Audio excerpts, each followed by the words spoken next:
Hi guys, and welcome back to the channel.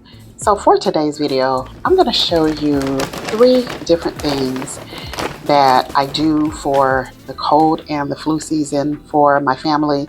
Actually, the sea moss is one that I make, the sea moss gel I make all year long, but I'm going to show you how I go about cleaning the sea moss. And I'm going to be using some lemon, some lime, and some well water. Since we are on well, I like our well water, so I'm going to be using that. But the sea moss is going to arrive to you when you order it with some salt on it. And I like to go ahead and get that salt off because I prefer myself to use Celtic salt. And so in order to clean the sea moss, as you can see, I have a big container. That big container is going to be necessary because this sea moss, once it is cleaned, once it is rehydrated, it is going to expand to the size of this container. It's about 1/4 of the size of the container, but it's going to expand all the way to the size of the container.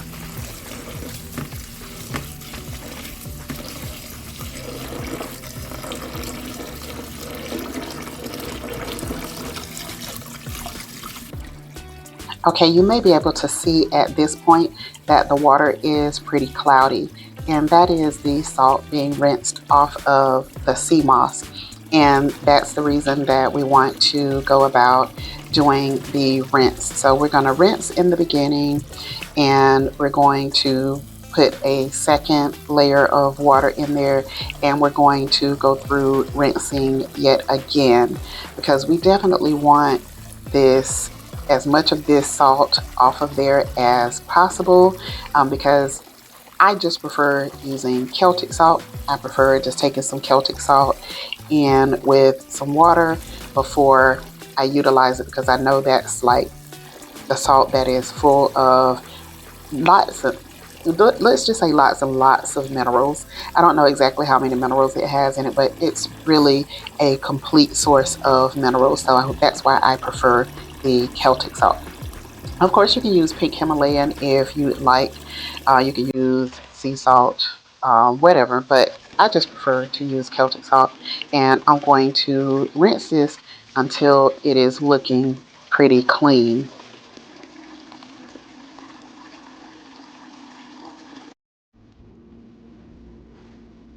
And so now I'm going to take some fresh lemon. I do not use concentrated lemon for this process. I use fresh, real lemon, fresh, real lime. And these things I actually grow on the property. So it's pretty simple for me to go out to the tree, grab some, squeeze it over the sea moss. And I'm going to do this with the lemon as well as the lime. Some people just do it with lime. Whatever suits your fancy, do it that way, but I prefer to use the lemon and the lime in my sea moss when I'm cleaning my sea moss gel. And so I'm just trying to get as much juice out of the lime as humanly possible. And so I may stab it with a knife, whatever, however, or a spoon, whatever you have to do in order to get it out of there.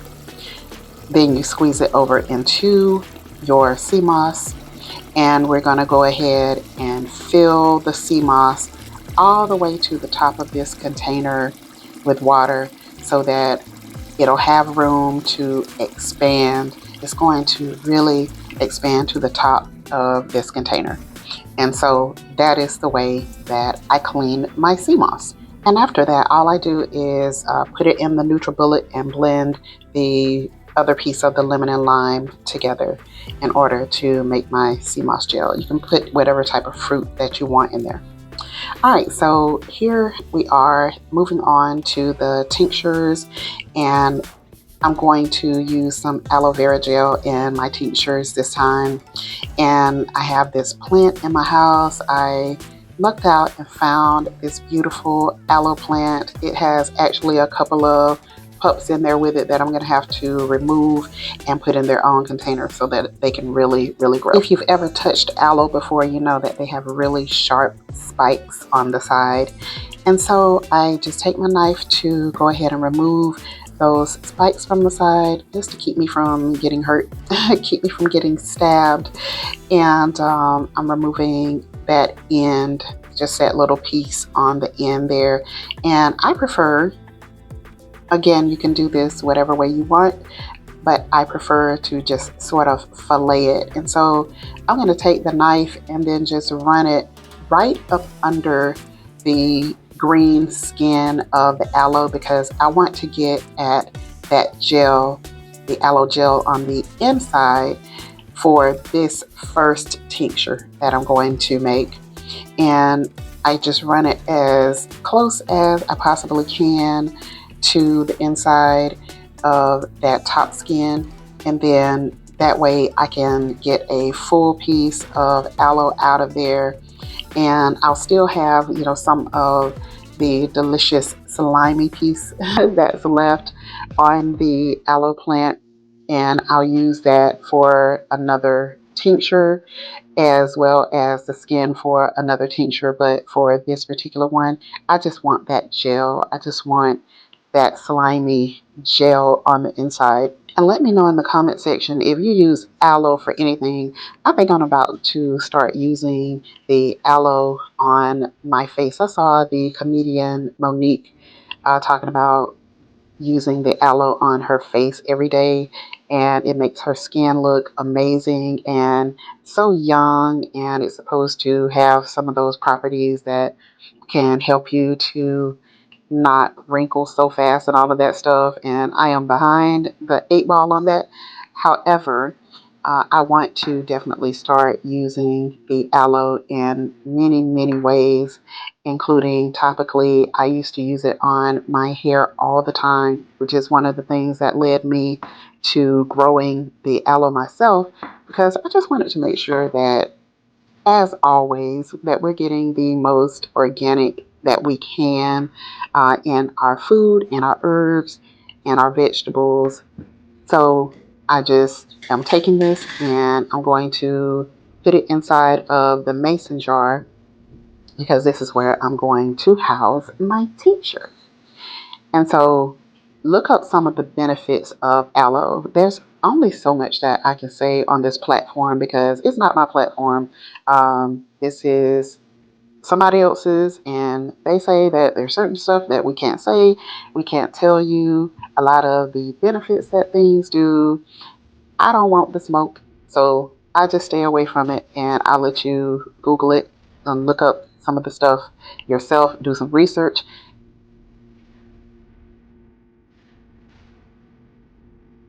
And so let's look at the grapefruit. Yes, yes, and yes to the grapefruit that came off of my tree outside. My husband actually pulled all of these fruits off of the trees outside, and these grapefruit turned out really good. This one is the Ruby Ray grapefruit, and I actually am not quite done with what all I'm going to put inside of this particular tincture, but I wanted to have a tincture that was going to have a whole lot of vitamin C, because we definitely want to do that. There are some things that are really good and high in vitamin C that we don't even consider to be high in vitamin C, that you can also put inside of your tinctures. But for today, I'm going to use this grapefruit, and I'm going to use the lemon, and I actually have some limes that I want to get from the outside. I want to use that Rang Pure lime. In my last video, if you saw the Rang Pure lime that I was just eating like it was nothing, it is delicious. It tastes like orange and lemon, so I'm going to definitely utilize that Rang Pure lime in here. And I'm also going to go and get some of my kumquats. If y'all didn't see my Centennial Variegated Kumquat from, if you're new to the channel, you probably have not seen it. but the Centennial variegated kumquat is absolutely delicious, and you can eat the skin on those, like the whole nine. So I'm going to be going later on. I'll probably just have to end up doing a shorts video and show you the final result to this tincture, because I'm definitely going to put some of that rain pure lime and some of the kumquats inside of this particular tincture. I want this thing vitamin C packed because the family is definitely going to benefit from that. So I needed to wash the cutting board, get some of that aloe vera gel off of there. So now for this particular tincture, I'm going to start it off with some vodka. And this is just 80 proof vodka. If you can find 100 proof vodka, then definitely use that 100 proof. All I could find was 80 proof, and Everclear is not even legal in the state of Florida. So I really don't have access to that to be able to use the Everclear. But I'm going to start this one off with the vodka, and I'm just basically pouring. I'm going to try to show you that to that level. I'm basically pouring to this level, but I'm going to eventually have this all the way to the top, because I'm also going to add some honey to this particular tincture. And not to mention, going to be adding more fruit to the tincture as well. Now, this one is my favorite tincture of all time. Listen, I love some red onion, okay? I absolutely love red onion. My family loves red onion. I always grow red onion way, way, way more than any other onion. I grow the red onion. I just have to. I absolutely love it. I love the benefits of it. If I had to select only one thing that I can make a tincture out of, it would absolutely be red onion, hands down. Like, there are no two ways about it. So I wanted to also make a tincture that's going to be full of antioxidants. It's also, vitamin C packed in those red onions, but I needed something that was going to have antibiotics, something that was going to work on the entire body. You can use these up under your feet for if you have fevers and those sorts of things. It also has quercetin in it, which is a type of flavonoid. You're going to have to look up for yourself what flavonoids do, but they'll help you to free your body of free radicals that can cause like cell damage to your body. Also boosts immunity.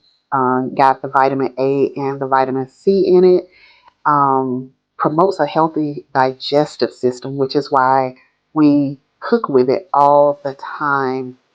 I just absolutely love it. I can't say enough about the red onion. We like things that promote heart health, lowering blood pressure, um, even hair growth, improve oral health.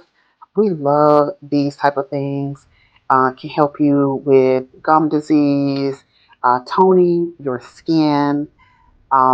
There's so many things that red onion does, but we love the anti-inflammatory properties of it, and helping with things like keeping your blood sugar in check. I just can't say enough. I can't say enough about red onion, and so I absolutely love it. I also love having ginger, and having these two things in a tincture is powerful. If you have digestive issues, you want to get you some ginger, even if you take some ginger and just boil it. Oh my gosh, it helps to soothe your stomach from nausea so quickly and so easily. I have to have it on hand at all times. This is something that I also grow in the garden. I was so sad because some of my ginger and my turmeric kind of got destroyed when we were clearing the land. And so I was really upset about that. But I am growing more now. I'm always growing it, and I just have to chop it up, put it in a mason jar, and make sure that we always have this on hand. Every year when I make these tinctures, my family literally eats out of the jar. They eat it out of the jar because I just leave it in there because I just want them to be able to really get a hold of all of those good nutrients that these things give off. And they didn't even know that you're not supposed to eat them just because, you know, they're being preserved over in this honey and in also within the vodka, they'll be preserved by those things. And so we just make sure that we can always have access to these tinctures all year round. And so here I'm just taking the skin of the aloe plant and I'm cutting it up because I want to use that inside of this particular tincture as well. So it didn't have a lot of the fillet left on it, but I just wanted to make sure that we did have some of that aloe over in here as well. Some of the other things that I normally put in here is garlic. So typically I'm going to have at least red onion, ginger, and garlic. And that is like a standard tincture that I make every single year. This is actually the first one that I've made this year, so I have several more that I'm going to be making coming after this. But I wanted to be sure that I got some of that aloe because we are not wasting anything. We are not wasting anything this year. We're going to make sure that we're utilizing everything that we have, everything that we grow, and even if it's just feeding back to the garden, that's what we're going to do. We're not wasting anything this year. And so I was in sort of a hurry trying to do this. And so I'm taking some honey. I don't endorse any type of vodka, any type of honey. And so get whatever you want to get as long as it's honey. And typically you can taste when there is a difference. You can taste when it's not real honey. If you have used honey over the years, you can definitely taste when there is a difference. So there are certain brands that I buy. There are some that I'll go to the big box stores to get, some that I'll go to small stores to get. But as long as it says 100% honey, I kind of go for it. Some of the raw honeys they're so much more expensive, and then trying to get honey shipped to you from different places, like the shipping costs sometimes are just outrageous. So I typically just go ahead and buy local when it comes to that, and then you'll have certain people who are sitting beside your road as well with the honey. So these are the two tinctures that I'm starting, and I stopped at this point with the honey simply because I want to make sure that I'm able to burp this honey. You're going to need to burp your honey tinctures in the beginning, and I'm going to fill this up at a later date, but I was getting ready to leave home at this point, and I didn't want to have the honey sitting there, you know, with all of the gases coming off of it today, and then I was not there to remove the top. And so here is the final product of my sea moss gel. Like I said, I did not blend it on camera, but I just went to the freezer to show you a couple of the containers that I had, and these are already frozen, and I'm using that one.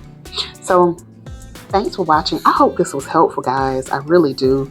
And let me know in the comment section if you're making tinctures this year, and if you've ever made them, or if this is your first time, and if you're also making any sea moss gel, or even if you just learned something from this video.